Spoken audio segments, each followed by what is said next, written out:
Assalamu alaikum viewers, welcome back to my channel. I'm back in my kitchen today and we're making roast beef. So I'm gonna make roast beef with a side of mashed potatoes with gravy, and I'll put some veggies on the side. I'm going to show you how to marinate the beef. Let's get started.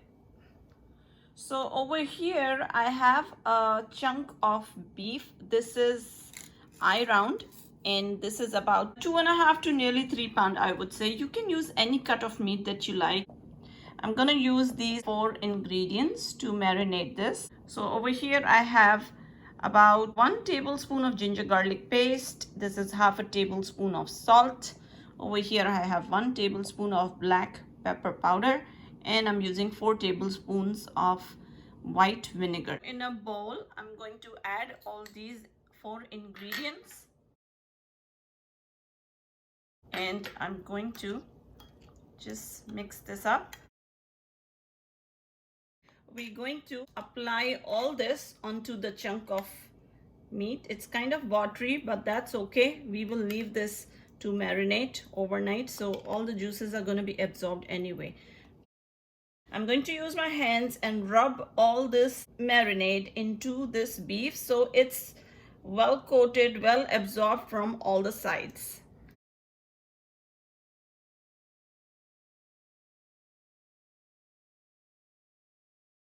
A good idea for this right now would be to take a fork, and with the help of a fork we can just prick holes so these juices, this marinade is absorbed. So this is a good idea. You can use a fork or you can use a knife.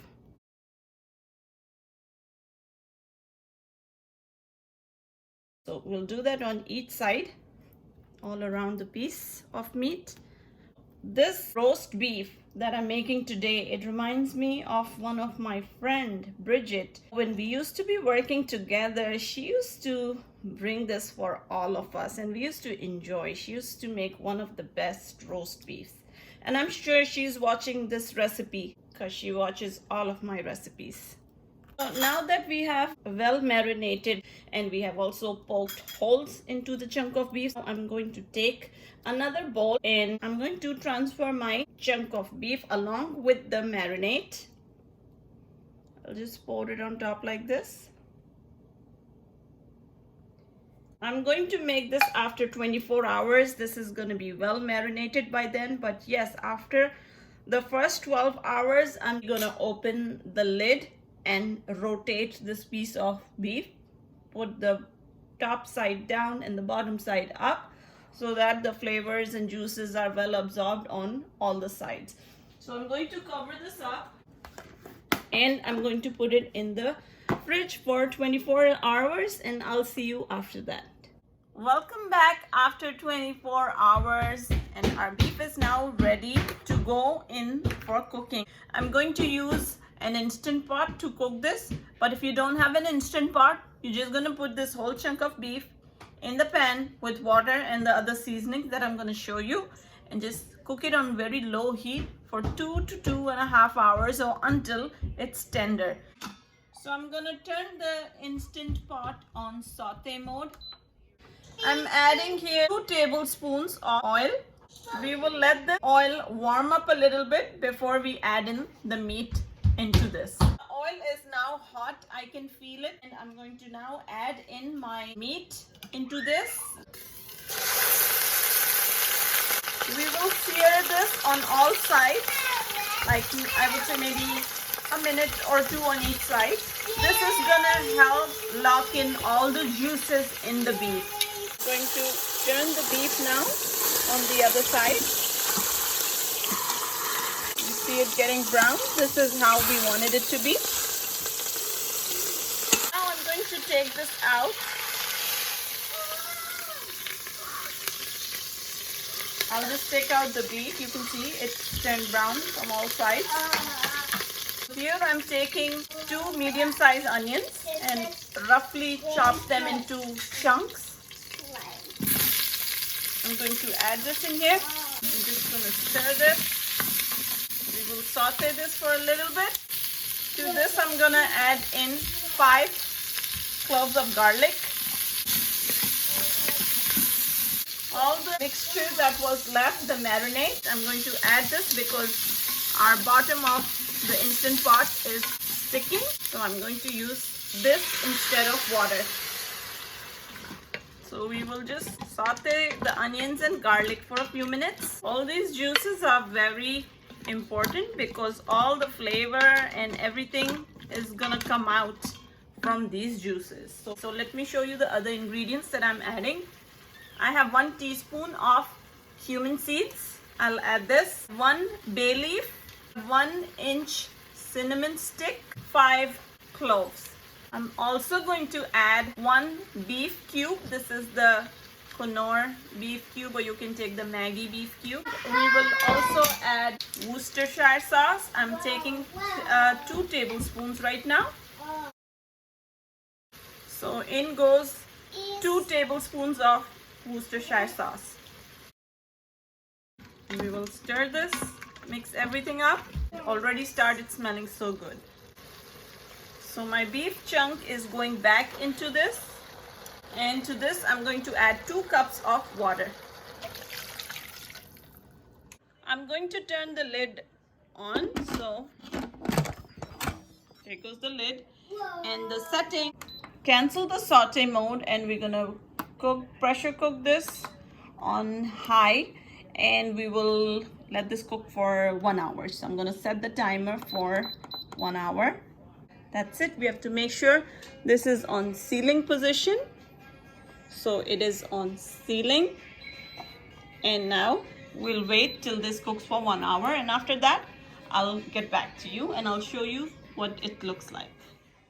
While our beef is cooking in the instant pot, we're gonna go prepare some sides. So I'm gonna make some mashed potatoes with the roast beef, and I'm not making a lot of them because I'm gonna make some fries also. So I'm just using 4 medium-sized potatoes, and I have put them here to boil on low heat till they are fork tender. The potatoes have boiled, they're nice and tender, and I'm just going to drain out all the water and wait for them to cool off, and then I'll peel them and I'll mash them. While the potatoes are cooling down over there, I'm going to take a flat pan, and on this I'm going to do my asparagus. That's another side that I'm going to use with the roast beef today. It tastes really good.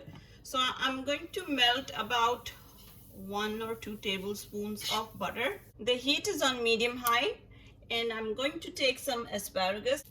We'll add these asparagus in the griddle and just saute them for a few minutes. I'm going to sprinkle some salt and some black pepper.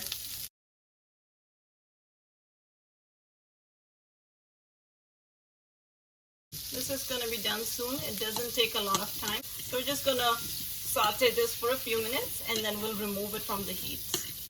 Over here, the potatoes have cooled down. I'm going to mash them. To these mashed potatoes, I'm going to add some salt, some melted unsalted butter. This is 1 tablespoon of melted butter. Next, I have some warm milk here, and there's no specific measurements for the butter and for the milk and salt. You can use it as per your desire. I'm using a little bit of milk now because we want to get that mashed potato consistency. So it depends on you, whatever consistency you like of your mashed potatoes. You're going to add milk and butter and salt as per your taste. The mashed potatoes are ready. You can check the salt. We're going to put this aside and let's see how the beef is looking.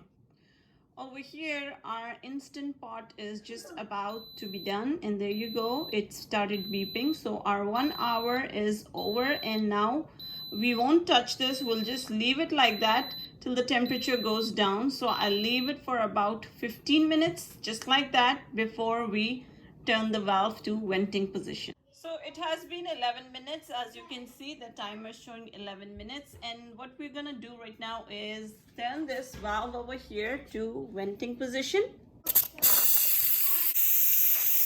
The pin has also dropped, and now we can open the lid. This is what our beef is looking like. It smells awesome. I'm gonna transfer this in a plate. So the beef chunk is ready, and it's so tender that while I took it out, it was breaking, like it's really tender. It's hot right now. We're going to keep this aside, let this cool off. Once it's cool, then we can cut off pieces from it, slices. But for now, what we'll do is all this juices in here, the main thing, the flavorful goodness is all here. So I'm going to strain all this and we'll make a gravy from this. I'll show you how. Strain out everything. All of this, I'm just gonna press it with a spoon and make sure I take every bit of juice from this residue here. To make the gravy, I'm taking a pot and I'm going to turn it on medium. I'm gonna add about 1 tablespoon of butter. Into the melted butter, I'm adding 3 tablespoons of all-purpose flour. We will just stir this for a few minutes till the raw flavor, raw taste of all-purpose flour is gone. Now into this, I'm gonna add the broth. I'm gonna add little at a time because we don't want any lumps. As you can see, it's gonna form lumps, so we're gonna keep on adding it and we're gonna keep on stirring it. Spatula is the best thing to use for this kind of thing because you can right away stop all the lumps by mushing them down like this. It's a very convenient thing. I'm gonna add more of the stock.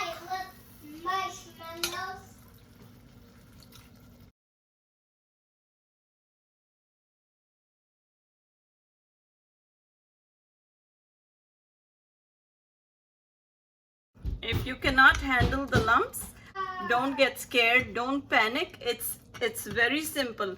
If there are too many lumps and you're not able to control these lumps or you're not able to handle them, just make the gravy and then you can strain it. Have added the whole thing here and we will wait for this to come to a boil. When this comes to a boil, you will see it that it's gonna start thickening.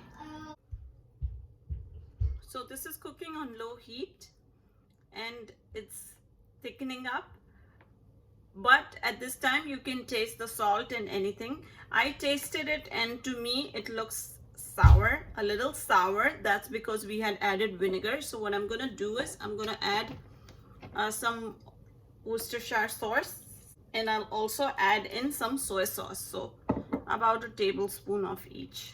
The gravy has thickened and I have turned the heat off. We will let that sit there for a few minutes so that it cools down, and once it cools down it's gonna thicken more. So the thickening process is gonna take some time. While that's cooling over there, I'm gonna go ahead and with the help of a nice carving knife, I'm gonna cut out slices of this beef.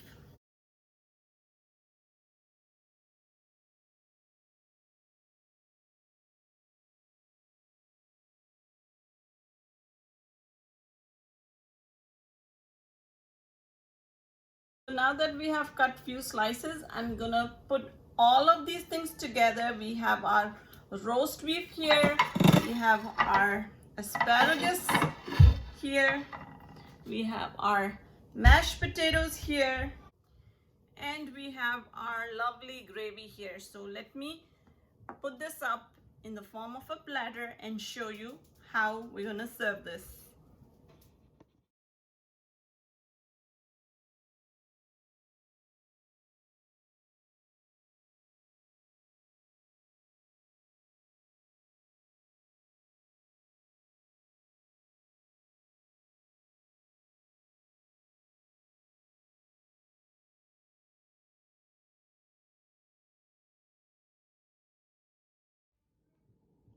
This is the platter that I have made. This is the roast beef, mashed potatoes. I put some French fries also on the side, and I decided to do some peas and carrots the same way I did the asparagus.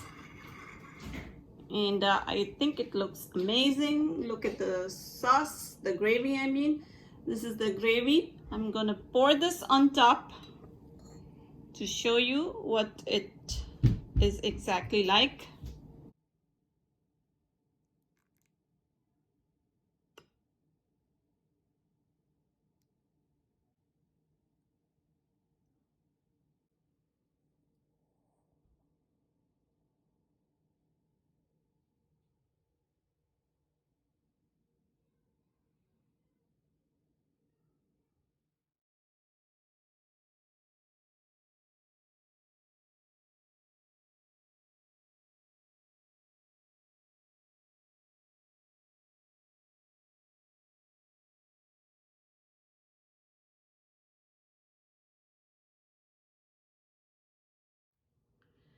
So guys, our food is ready.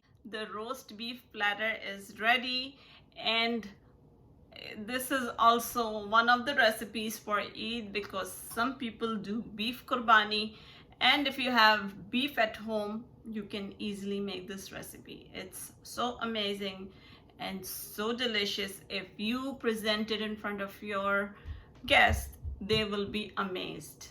So it's a lot of hard work, but it's worth it. And right now it's hot, so I want to go enjoy my roast beef platter with my family before it gets cold.